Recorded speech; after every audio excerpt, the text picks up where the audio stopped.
जीव तत्व के विषय में 10 मूल तत्व का 5वां श्लोक श्रवण किया था। उसमें से बृहन्न आरण्यक उपनिषद में से 2 श्लोक जो हैं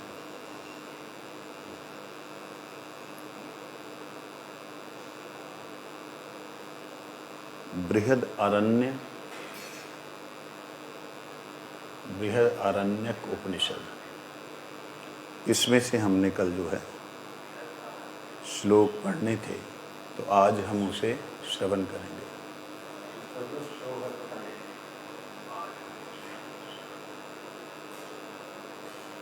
तो इसको हम लोग देखते हैं। ब्रजनाथ जी ने कहा अपूर्व सिद्धांत है।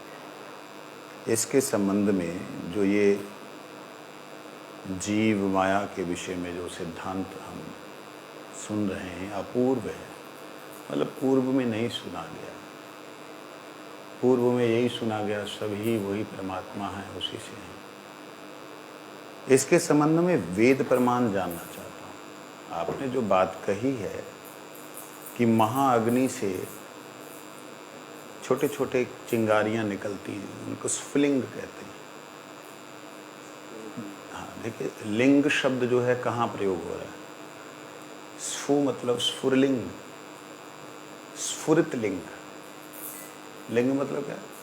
सूक्ष्म शरीर, सूक्ष्म स्वरूप, सूक्ष्म स्वरूप, सूक्ष्म शरीर किसका? उस महाअग्नि का। जो महाअग्नि है उसका जो सूक्ष्म स्वरूप है, वो सूक्ष्म स्वरूप इस प्रकार से है। क्या है उसमें?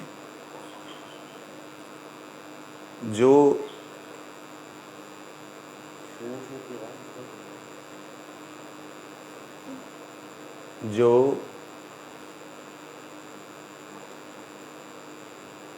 चिंगारी निकल रही है, उस चिंगारी में सामर्थ्य है। अगर उसको बराबर से ईंधन मिले तो उसका सामर्थ्य है कि वो जैसी दिख रही थी पहले, उसका मूल स्वरूप वैसे दिखाई देगा।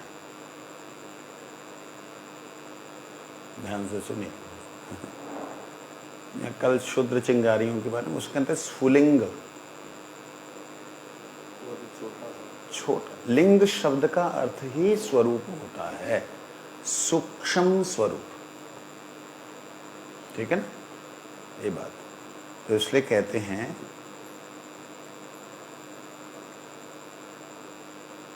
आप हमें वेदों का कोई सिद्धांत बताइए। हम लोग श्रवण कर रहे हैं 15वां अध्याय।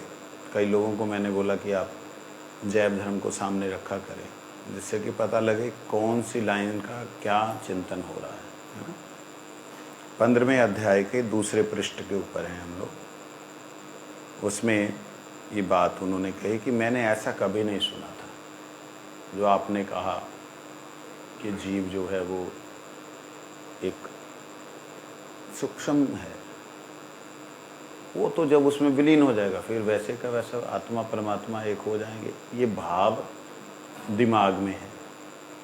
कहते हैं इनका कोई प्रमाण है वेद में कि हाँ ये ऐसे ही हैं, ऐसे ही रहेंगे। जो बोल रहे उसको प्रमाण दो। हाँ, यद्यपि प्रभु वाक्य ही वेद वाक्य है। यद्यपि आप जो कह रहे हैं प्रभु, वो वेद वाक्य ही है। तथापि उपनिषदों द्वारा इस सिद्धांत का प्रतिपादन होने से लोग महाप्रभु की वाणी स्वीकार करने के लिए बाध्य होंगे। बाध्य शब्द जानते हैं? मजबूर होंगे कि मानना ही पड़ेगा उनको। बाबा जी कहते हैं वेदों में अनेक जगह इस तत्व का वर्णन है, और जब हम लोग पढ़ रहे थे वो वास्तविकता में वहाँ पे गीता जी को साथ में रख के अगर पढ़े ना, मतलब गीता जी के सिद्धांतों को लेके और अन्य उपनिषदों के सिद्धांतों को लेकर के अगर साथ में कंपैरेटिवली स्टडी करें ना, तो कंपेयर करने से पता लगता कि वो ये बात यहाँ बोली, यहाँ तो कुछ और बोल दिया, ऐसे लगता है। क्योंकि जो व्याख्या करने वाले हैं उपनिषदों की, उन्होंने अपनी बुद्धि के अनुसार व्याख्या की, लेकिन कृष्ण ने उस पक्ष को खोल के रखा हुआ है गीता में। तो जब कृष्ण भगवान की गीता को भी साथ में दिमाग में रखते हुए उनको पढ़े ना, एकदम क्लियर हो जाता है। जैसे वहां का अन्नम ब्रह्म जलम ब्रह्म, अन्न ब्रह्म है, जल ब्रह्म है, वायव्य ब्रह्म, वायु ब्रह्म है। फिर उन्होंने कहा कि वायु के भीतर जो है वो है, वो लिखा है वहां स। अब वो स का मतलब क्या होना चाहिए, बात समझ रहे हैं? और स का मतलब वो परमात्मा लगा रहे हैं वहां पे उपनिषद में, लेकिन स का मतलब परमात्मा होता है ऐसी बात नहीं है। क्योंकि गीता में भगवान ने सा शब्द का अर्थ बिल्कुल ही निराला किया। कहते मन पंच तत्वों से इंद्रियां श्रेष्ठ, इंद्रियों से मन श्रेष्ठ, मन से बुद्धि श्रेष्ठ, बुद्धि से परे स वो श्रेष्ठ है। वो कौन? बुद्धि से परे जो है वो है। कहते कौन है वो? आत्मा। तो वहां स कृष्ण ने आत्मा को संबोधित किया, और यहां अन्न को भी ब्रह्म बोले जा रहे हैं, उसको इंद्रियों को भी, पहले तो ऐसे चल रहा है। तो ये व्याख्या करने वाले के ऊपर डिपेंड करता है। अगर वह आत्मा को सा बोला जा रहा तो इसका मतलब इंद्रिय अतीत है आत्मा। ये सिंपल सा सिद्धांत है। तो यहां पर ब्रजनाथ जी ने प्रश्न किया है बाबा जी महाराज से कि महाराज आप वेदों की कोई बात मंत्र बताइए जिससे कि महाप्रभु जी की वाणी जो हमारी अचिंत भेदाभेद तत्व है उसको हम बोल सकें। ठीक है। तो उन्होंने बृहन आरण्य को उपनिषद से, बृहद आरण्य को उपनिषद से कहा, यथा अग्नये शूद्रासु विस्फुलिंगा व्युच्चरन्ति एवं एवास्मदात्मनः सर्वाणि भूतानि व्युच्चरन्ति। द्वितीय अध्याय का प्रथम मंडल का 20वां श्लोक है। ये बातें ना अगर हम लोग नहीं समझेंगे, हम अपने सोर्स को समझ ही नहीं पाएंगे, पूरी उम्र निकल जाएगी। मेरे से किसी ने कहा हमारे हमको तो पता है हम कृष्ण नित्य दास हैं, कृष्ण के भेदाभेद प्रकाश हैं, उसको आवार इतना घाटा घाटी, इतना ज़्यादा मंथन करने क्या जरूरत है? प्रैक्टिकली हमें तो पता है, वास्तविकता में नहीं पता। अगर हमें पता हो तो हमारी प्रत्येक क्रिया, हमारी प्रत्येक एक्शन समर्पित हो जाएगा, समर्पित हो जाएगा। समर्पण नहीं है इसका हमें पता नहीं है। हाँ, एक ये कारण है।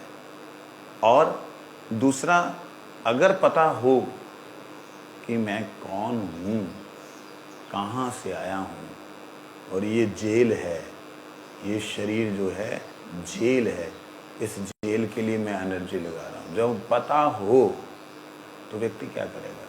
पता होने के बाद कर रहे, पता हो तो क्या करेगा? ये बात समझने वाली है।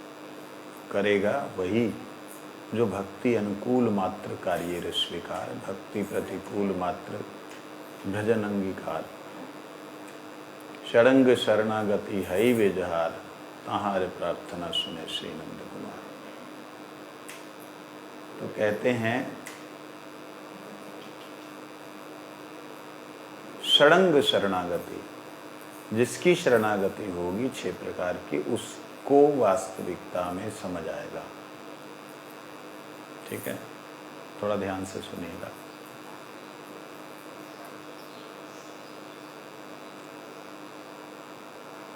जैसे अग्नि से अनेकों क्षुद्र चिंगारियां उड़ती हैं, उसी प्रकार समस्त आत्माओं की भी आत्मा स्वरूप भगवान श्री कृष्ण से समस्त जीव उत्पन्न हुए हैं। यहां देखिए, वेद में कृष्ण नहीं लिखा, व्याख्या में कृष्ण बोला जा रहा है। हम क्यों कृष्ण बोले? आरण्यक उपनिषद में कृष्ण नहीं लिखा, यहां लिखा एवं एवात्म आत्मना, एवं एवास मद आत्मना। मद शब्द का मतलब होता है मेरी, मेरी आत्मा। मेरी आत्मा से सारे प्राणी, सब भूत प्राणी निकल रहे। ये वहां पर बोलने वाले कौन हैं ये देखना पड़ेगा। अगर वो ऋषि कह रहे हैं कि मेरी आत्मा से सब कुछ निकल रहा था तो ब्रह्मवाद स्थापन हो गया, है कि नहीं? लेकिन यथा अग्नि शुद्रा विस्फुलिंगा विचरंती, जैसे अग्नि से स्फुलिंग प्रकट होते हैं उसी प्रकार से सारी आत्माएं आत्मा से प्रकट होती है। अब मद आत्मा बोलने का मतलब दो अर्थ निकलते हैं। मद मेरी आत्मा, और दूसरा है आत्मा जब चिंतन में आती है कि मैं कौन, मैं भगवान की, तो मेरा कौन, मेरे भगवान। तो वहां पर उस भाव में बैठे हुए जीव जब बोलते मेरी आत्मा, तो परमात्मा को कह रहे हैं। दो भाव हुए, समझ आई? मेरी आत्मा बोला, दो भाव। पहला भाव कि सारे जो जीव हैं वो जीव मेरे से निकले, तो फिर अगर आप आपसे निकले हैं तो आप उपदेश तो दे ही नहीं सकते। क्यों नहीं दे सकते? आपको उपदेश देने की क्या जरूरत है? आप समग्र में हो, सर्वत्र हो, तो इसलिए यहां कहते हैं कि एवं एवास्माद, ये जो मैं बोल रहा हूं ये निश्चित रूप से अस्मान आत्मना, मेरी आत्मा, आत्मा की भी उनसे सारे कृष्ण। हम लोग यहाँ पे भक्ति ठाकुर ने कृष्ण बोल दिया, यहाँ जिन्होंने इस श्लोक की व्याख्या की उन्होंने कृष्ण कह दिया। क्यों कृष्ण कह दिया? ये तो उचित नहीं है। आप जिस श्लोक का अर्थ कर रहे हो उस श्लोक में कृष्ण नहीं, तो आपने कृष्ण क्यों कह दिया? कहते कृष्ण कह रहे हैं गीता में, मवैव अंश जीव लोके जीवभूत सनातना, मेरा ही अंश जीव है। जब उन्होंने कहा तो हमने वही बात को कहा कि कृष्ण के अंश है। वहां कहा आत्मना, आत्मा की आत्मा कौन है? कृष्ण कहते मैं हूं। इसलिए तस्य वा एतस्य पुरुषस्य द्वै एव स्थाने भवतः इदं च परलोकस्थानं च संध्यं तृतीयं स्वप्नस्थान तस्मिन् संधे स्थाने तिष्ठन्नेते उभये स्थाने पश्यद इदं च परलोकस्थानम च। देखिए, जो तटस्थ अवस्था की बात कही है ना शास्त्र, हमारे महाप्रभु जी ने, वो इस उपनिषद के अंदर वर्णन है। कई मायावादी लोग, मायावादी शब्द मैं बार बार प्रयोग नहीं करता हूँ, कई ब्रह्मवादी लोग इस बात को हम पे ब्लेम करते हैं। हमारे पे ब्लेम हिंदी में क्या होता भूल गया, हमारे पे आक्षेप कर, दोषारोपण करते हैं कि आप जो है अपनी तरफ से बना बना के बोलते हो, ये तटस्थ कोई होती नहीं है शक्ति। ये देखिए यहां पर इस बृहन आरण्यक उपनिषद में वर्णन है, तस्य वा एतस्य पुरुषस्य द्वये एव स्थाने भवता। कहते उनका और वह पुरुष के दो स्थान होते हैं। दो स्थान, माया और चिद शक्ति, माया शक्ति, दो स्थान है।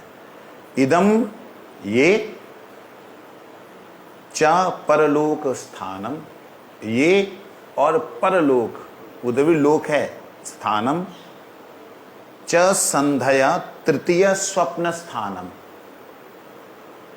ये है जहां वो है। फिर तीसरा क्या हुआ, कहते ससंधयम, वो जो संधि का स्थान है, इस लोक की और उस लोक की जो संधि का स्थान है, वो तृतीय स्थान है, तीसरा स्थान है। वो मार्जिनल पोटेंसी आ गया, वो मध्य स्थान आ गया। कहते है स्थान क्या है, स्वप्न स्थानम। ये बड़ी जबरदस्त बात कह दी, पहली बार ये शब्द मेरे को सुनने में आया, स्वप्न स्थानम, कि जहां पर आत्मा स्वप्न लेती कि मैं ऐसा हूं, तो जो ऐसा हूं कल्पना करती वैसा हो जाता है, क्योंकि वो सिद्ध स्थान है, स्वप्न स्थान। शक्ति जो स्थान है, वहां पे जैसा भावना आती है, जो देख करके, मान लो जैसे अभी एक जो है अंधकार, माया की तरफ देखा, घोर अंधकार, उसमें चमकता हुआ कोई उन्होंने, कि जीव ने सितारा देखा, मैं भी ऐसे चमकूं इसमें जाके, तो वो हो सकता है जड़ प्लैनेट बन जाए। जड़ प्लैनेट मतलब ऐसा जहां पे जीवन नहीं हो, ऐसा ग्रह उपग्रह बन सकता है, ऐसा पिंड बन सकता है कि जो केवल चमकदार हो, तो रहो चमक में अनंत काल तक पड़े रहो। ऐसे शक्ति तत्व स्थान जो है, वहां से तो आदमी जो जीव है, या तो माया की तरफ जाएगा या भगवान की तरफ जाएगा। माया में प्रभु अंधकार है ना। हाँ, अंधकार में फिर तो स्वप्न लेने लगा कि मैं उसी वही बन जाएगा। स्वप्न तो वहां कहां से आएगा जब कुछ देखा ही नहीं होगा उसने। वही है ना फिर। वहां क्या, स्वप्न का मतलब है स्वप्न स्थानम, एक तरह से स्वप्न की तरह है, एक आइडिया दिया। उसको जाने के लिए स्थान दो ही है ना। हाँ, दो ही। तीसरा तो कुछ नहीं, तीसरे में खड़ा है ना वो। हाँ, तीसरे तो खड़ा है, मतलब बीच में खड़ा है वो, इधर भी संसार जा में आ सकता गया या भगवान की तरफ।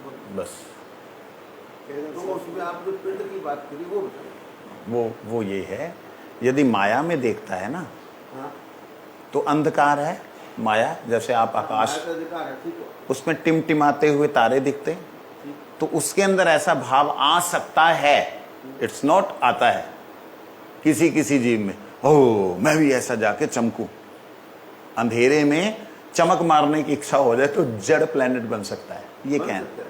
तो है ही है ना, वो तो जितने भी प्लेनेट बने, तो फिर वो जीव नहीं होगा हमारा, क्यों नहीं होगा। नहीं, जब उस वो पिंड बन गया, पिंड जो है उसमें जीव तो है ना, मतलब फिर वो संसार में तो आया नहीं, तो संसार ही तो है ये सारा माया। तो पिंड बन गया, पिंड की बात कर रहा हूँ। हाँ, तो पिंड भी तो संसार में, संसार के अंदर ही तो है प्रभु। उसकी क्रिया तो खत्म हो गई। क्रिया क्या खत्म हो, चमक रहा है, चमक रहा, कहाँ वो मतलब माया की तरफ गया, वो ये सारा संसार ने देखा, उसने भोगा नहीं, वो हमारे, उसका तो खत्म हो गया सारा सिस्टम, उसका सिस्टम खत्म, वो जड़ बन गया। वही तो मैं कह रहा हूँ। तो फिर तो वो खत्म हो गई सारी कहानी। खत्म नहीं हुई, उसके अंदर जो चेतनता है, चेतनता बनी रही मान ली, बस। लेकिन उसकी सारी एक्टिविटी तो खत्म हो गई। तो फिर क्या हमने क्या उसका क्या करना है, एक्टिविटी चमकना है उसकी, एक्टिविटी चमकना है। ये ऐसा होता है प्रभु जी, जड़ को देख के आकृष्ट होने से जड़वत शरीर मिलता है। वो तो अंतिम समय की बात है। अंतिम नहीं, अब मैं शुरुआत की बात कर रहा हूँ। अच्छा जी। जड़ को देख के आकृष्ट हुआ तो जड़वत शरीर मिला। उन जड़, उस ब्रह्मांड को देख करके उसके अगर अंतःकरण में ये नहीं आया कि मैं ऐसा बनूं, तो वो ब्रह्मांड को देखते हुए जैसे जूम इन करते हुए हम जाते हैं तो ऐसे घर खुलते जाते हैं, ये सब होता जाता है, तो केवल आकर्षित होकर अगर प्रवेश कर रहा है कि ये क्या चमक रहा है। एक तो है कि आकर्षित होते ही उसके मन में मन तो रहा नहीं, उसकी आत्मा में एक अभिमान जगा कि मैं चमकूं, तो वो एक ग्रह उपग्रह प्लैनेट बन जाएगा। ठीक है, और वो भी आत्मा से बनता है, जीव बन जाएगा। क्रिया यही है, यह इदम धारित जगत, जिसने इस जगत को धारण किया वो जीवात्मा है, भगवान गीता में कहते हैं। तो उस दृष्टि से आप उसमें मंथन कर सकते हैं, मंथन करना अच्छा ही होता है। तो उसमें जितने भी जीव हैं वही जीव ये ग्रह उपग्रह इत्यादि में बनते हैं। इनमें भी वह जब जीव वहां से निकलते हैं तो उनके साथ और भी करोड़ों जीव जो हैं साथ में निकलते हैं ज़्ज़ करके। मतलब मैंने पहले बताई थी ना स्पीड के बारे में, आत्मा की स्पीड के बारे में बताया था। 3,00,000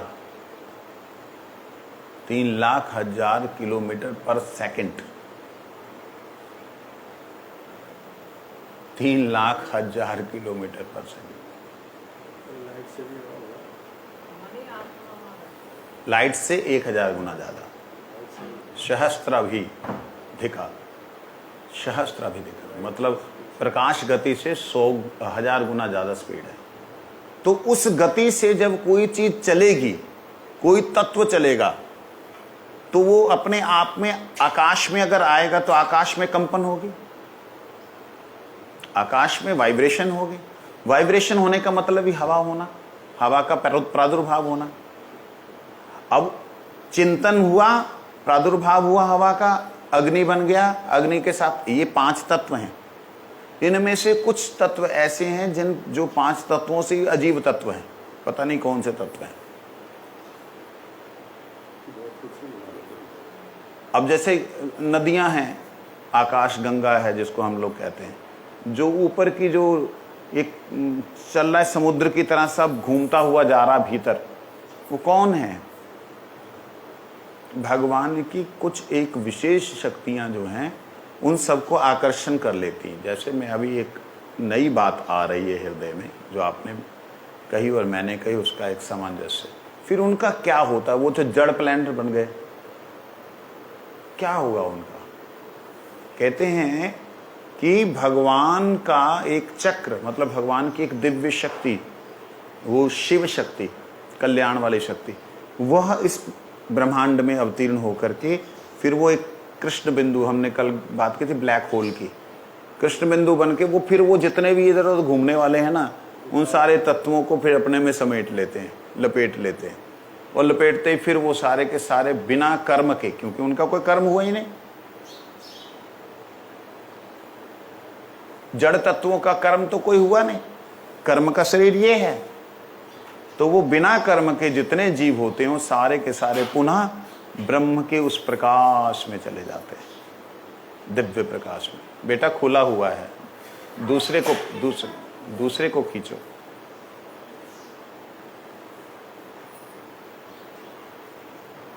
तो दिव्य प्रकाश में चले जाते हैं।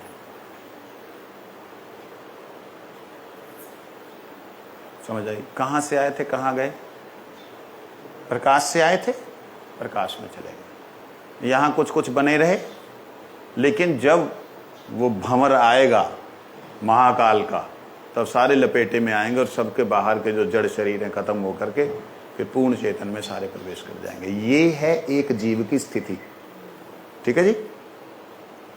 ये है स्वप्न स्थान से निकला जीव, उसकी अवस्था है कि वह ब्रह्मांड की तरफ आकर्षित हुआ, तो उसमें प्रवेश करते करते करते करते उसने, जैसे जूम इन होता है, आंखें खोल के रखो, जूम इन होता है, वो करते करते करते करते करते उसमें उसने देखा जीव किसी को, उस जीव की तरफ आकर्षित हुआ, जहां जीवों में और जीवों को देखा उनकी तरफ आकर्षित हुआ, जहां मनुष्य को देखा मनुष्य की तरफ आकर्षित हुआ। किसी भी जीव को देखकर, किसी भी तत्व को देख करके उसमें प्रवेश करने की इच्छा करने से ही वो प्रवेश कर जाता है। जैसे उदाहरण के लिए उसने मनुष्य को देखा, मान लो स्टार्टिंग में मनुष्य को देखा, तो मनुष्य के पास में जैसे ही आएगा,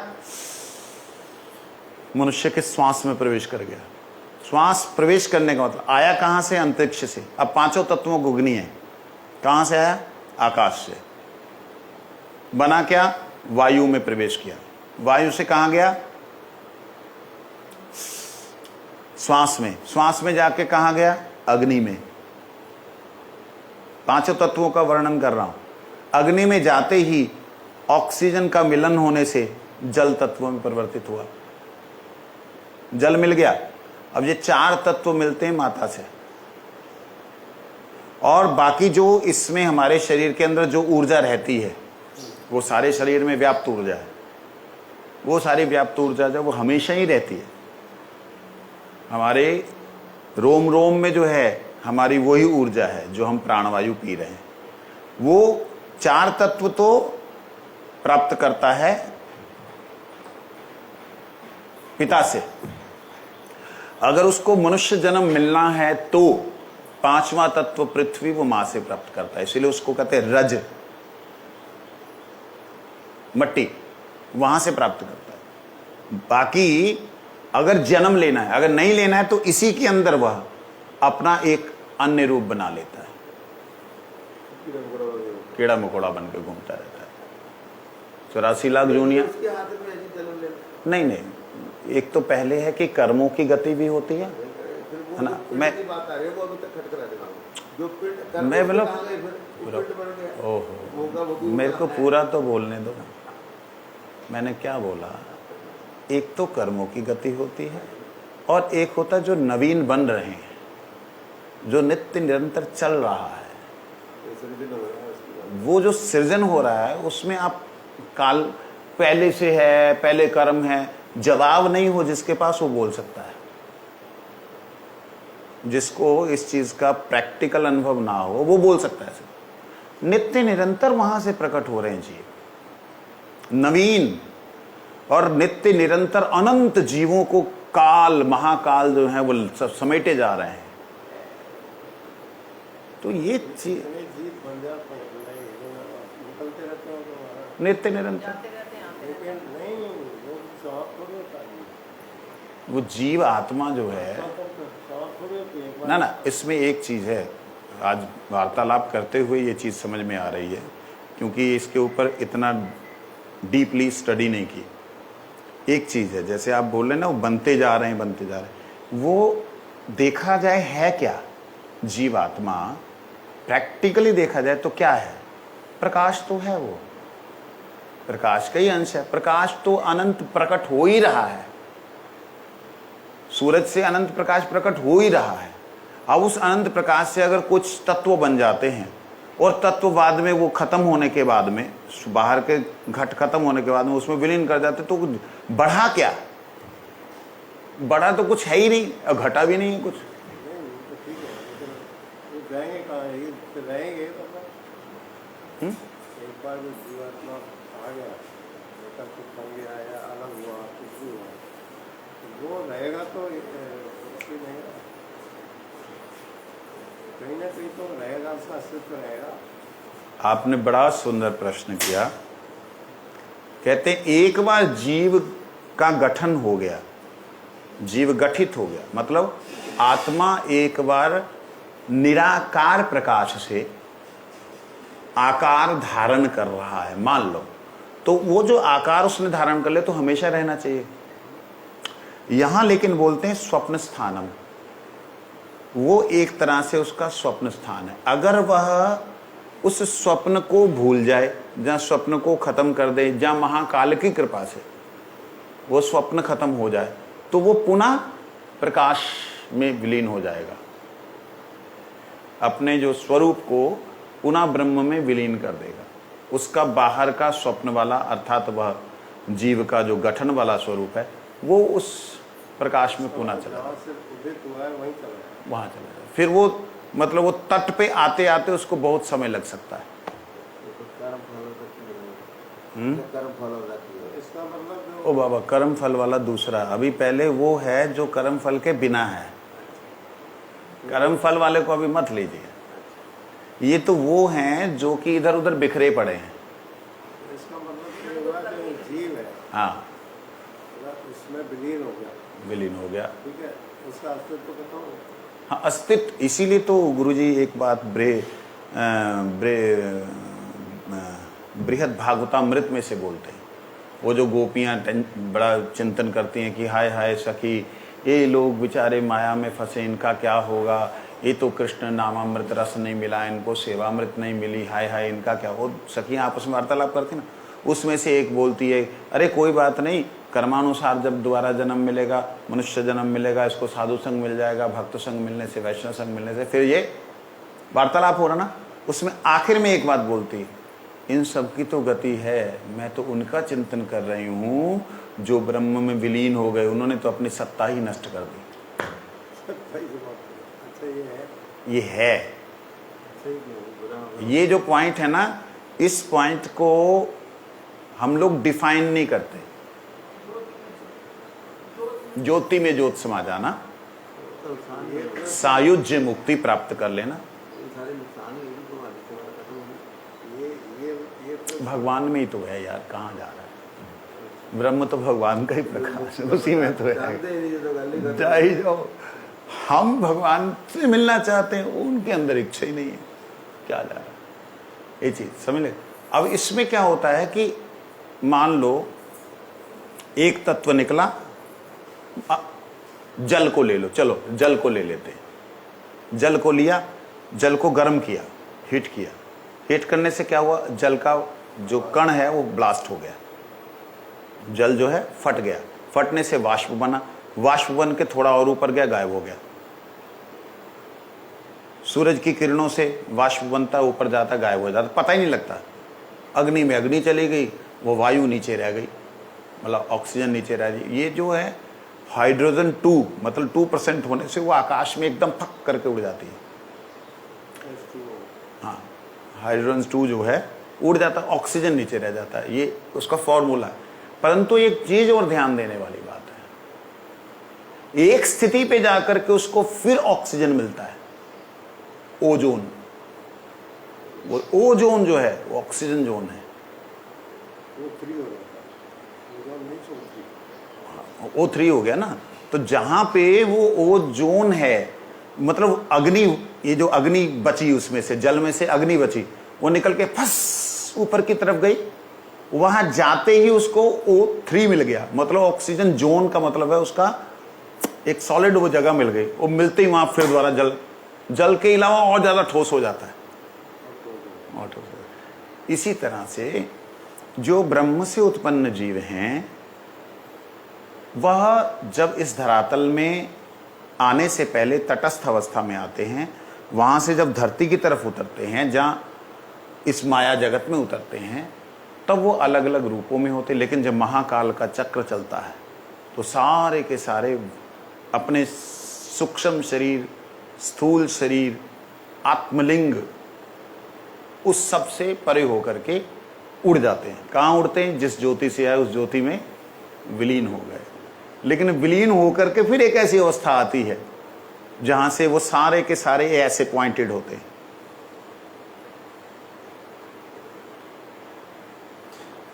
और जब भगवान का ईक्षण होता है, भगवान देखते हैं ना, ईक्षण करते हैं माया में, तो वो सारे का सारा वो जो लेयर बनी होती है वो फंस करके जाती है, फिर टूट के फिर नीचे आ जाती है। जैसे बादल खड़कने से बारिश होकर के जल फिर नीचे आ जाता है, ऐसे ही वो लोगों का वो बड़ी, उसको बोलते हैं आत्यंतिक मुक्ति।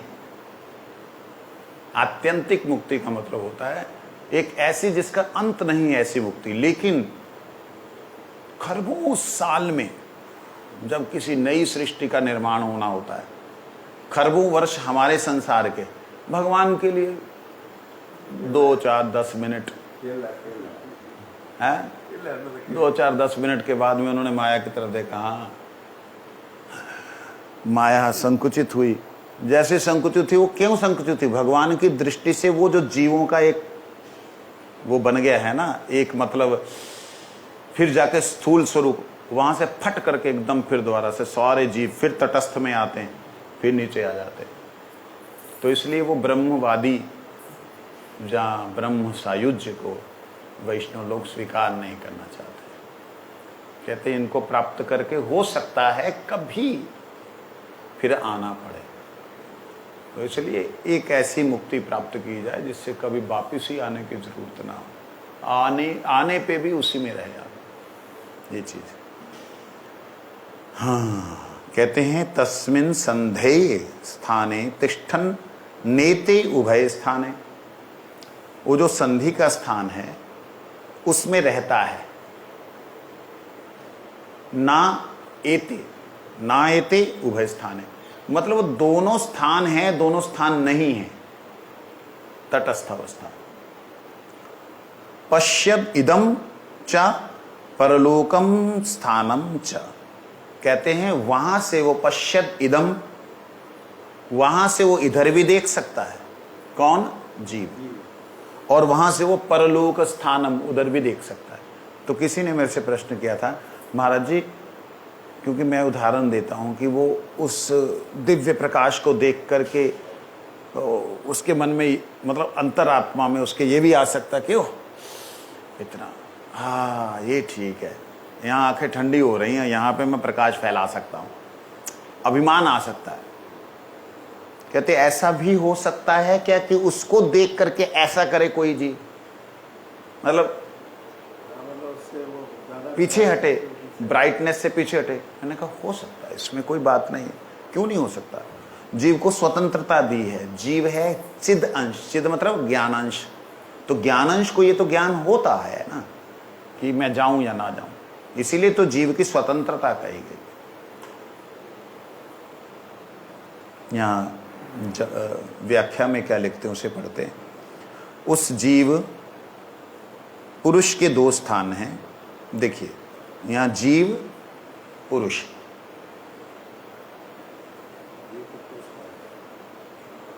कई लोग बोलते हैं ना जीव जो है, आत्मा जो है वो स्त्री है, स्त्री है, स्त्री है। आत्मा को, आत्मा शब्द का मतलब स्त्री। मैंने कहा परमात्मा परम स्त्री होनी चाहिए। आत्मा का कोई अपना स्त्री और पुरुष वाला रूप नहीं है, शक्ति शक्तिमान है। हाँ, लिंग का वहाँ मतलब उसमें कोई शारीरिक कोई उसका जो है वो नहीं है। उसको शरीर मिलेगा तब, शरीर उसका जो है वो बिना इंद्रियों के ज्ञानमय स्वरूप है। पश्यद देखता है, देख सकता है, अपश्यद देख सकता है, अनुभव कर सकता है, चाहे तो प्राप्त कर सकता है। ये चीज कहते हैं जीव इन दोनों के मध्य संधि में, मध्य संध स्थान रूप तृतीय स्वप्न स्थान में स्थित है। लो, वह उस संध्य स्थान में स्थित होकर जड़ जगत और चित जगत दोनों स्थानों को देखता है।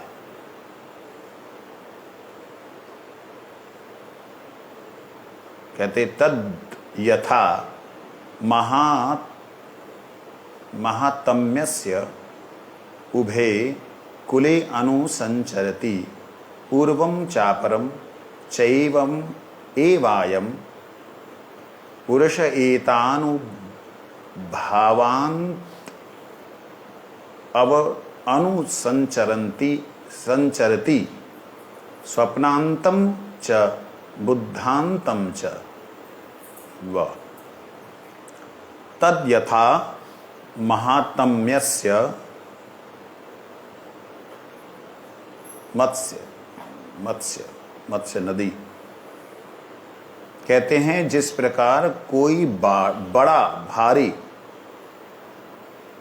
जो मत्स्य है, महामत्स्य, नदी के पूर्व और अपर दोनों तीरों पर क्रमशः विचरण करता है, घूमता रहता है, उसी प्रकार यह जीव पुरुष जड़ जगत और चित जगत के मध्यवर्ती कारण जल में स्थित होकर दोनों तीरों पर स्वप्न स्थान और जागृत स्थान, इन दोनों स्थानों में क्रमशः विचरण करता है। अब इसको अगर हम लोग, चलिए आज मैं ये पूरा एक पेज तो पढ़ लेता हूं और इसकी व्याख्या फिर कल को करेंगे। जीव जो है दोनों स्थानों पे भ्रमण करता है, ये कहा गया है, लेकिन दोनों स्थानों में नहीं जाता है। भ्रमण की बात कर रहे हैं, जाता नहीं, जाएगा तो एक तरफ ही, तो माया की तरफ जाएगा या फिर वो तो है ही। तो दोनों स्थानों में भ्रमण करने का क्या मतलब है कि वो जो नदी है, नदी क्या है? कारण। उसका कारण क्या है? तटस्थ स्थिति। वो जो तटस्थ स्थिति वो कभी इधर जाकर के कभी उधर जाकर विचरण करता है। इसका मतलब विचरण करने का वहां पे स्थान है। मैं पहले बचपन से सुनता आया कि वहां पे टाइम नहीं है कि उसको रुकने का, ऐसा सुना था। वो तटस्थ में रुकता नहीं है, जहां इधर आएगा जहां उधर जाएगा, ऐसा सुना था। बट ये जो चीज है इसमें ये इस श्लोक से ये पता लगता है कि वह अनुचरंती भ्रमण करता है। कहाँ? अपनी तटस्थ अवस्था में मस्त रहता है, इधर गया उधर गया। अब उसके अंदर बहुत समय मिला इसका मतलब उसको। वो घूम रहा है। फ्लोटिंग, फिर स्वप्न की बात करते हैं, सोच रहा है कि इधर जाऊं फिर स्वप्न की बात करते हैं, देख रहा होगा। है फिर यहाँ पर स्वप्न की बात स्वप्न का मतलब जैसे ब्रह्म ज्योति को ब्रह्म ज्योति को मान लो स्वप्न हुआ, तो स्वप्न स्थान है ये कि यहाँ पे किधर को जाना है, मजा लेते हो उधर जाए, इधर जाना, वो ये एक नई चीज पता लगी। चलो इसका चिंतन कल को करेंगे, देखते हैं, बैठते हैं क्या गुरुजी भेजते हैं। वांछा कृपा सिंधु पतितानां पावनेभ्यो वैष्णवेभ्यो नमो।